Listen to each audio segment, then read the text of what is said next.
Soltac! It's me, it's I, it's the man himself, c'est moi, your old pal Tuttle, coming at you today to talk about Craig White's book, Soltac, which thoroughly won me over. Regular listeners of this channel will know that I've got a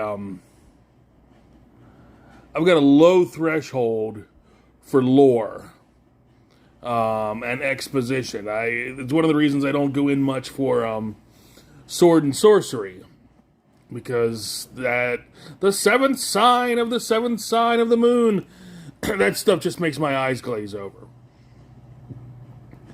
And the futuristic, science fiction-y version of lore would be jargon. So I started off Soltac, and it opens on a fairly jargon-heavy bit, which I said, okay, we're just going to push through, but not unlike Tom Clancy. I'm kind of thinking about Red Storm Rising here. Craig makes the jargon move the story so that you don't get bogged down in all these terms that you're either hearing for the first time, or they're terms that aren't part of your normal daily lexicon. These terms essentially become story propellants that you gain a facility with them quickly.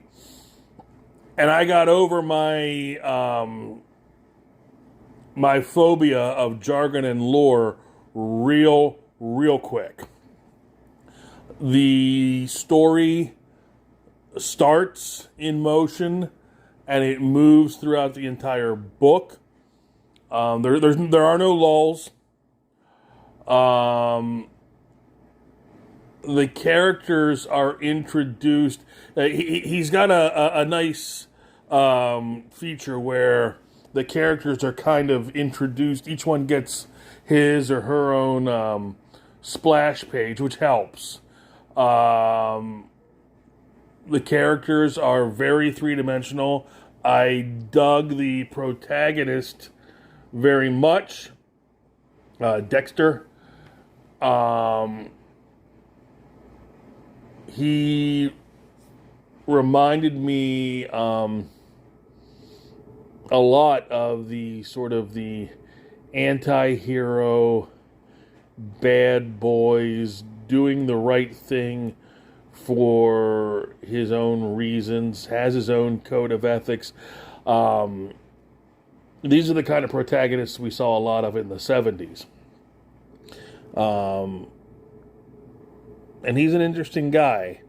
I won't call her the love interest, but she is a force to be reckoned in her own right, force to be reckoned with in her own right.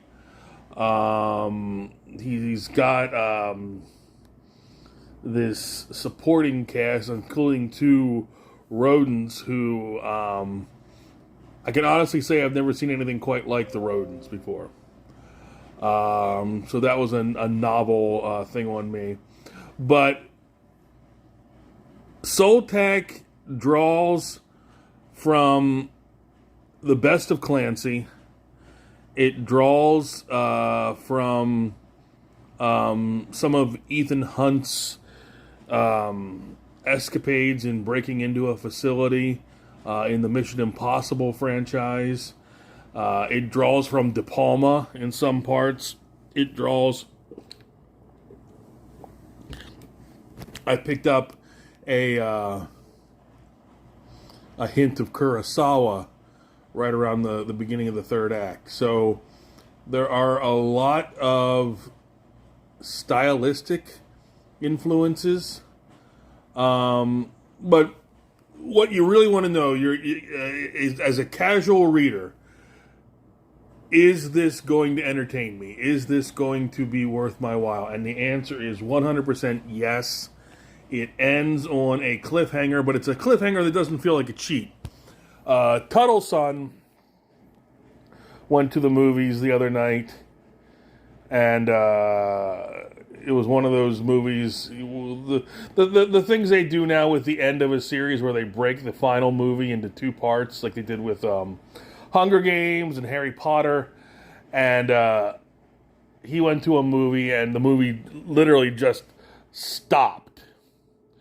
And he came back and told me that he felt as though the movie was edging him.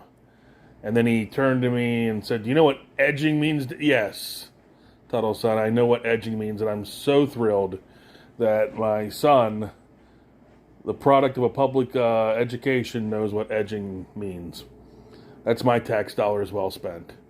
But Soltac isn't like that. It doesn't edge you. Soltac ends on a cliffhanger, but ends on a earned cliffhanger. It earns its ending, and it leaves you hungry for the next chapter, which I am. I just found out today, I didn't know this, because with a number of things going on, I have not kept apprised of what's out there, but I just found out that you can now back the next chapter of Soltac on Fund My Comic, which I encourage everyone to do.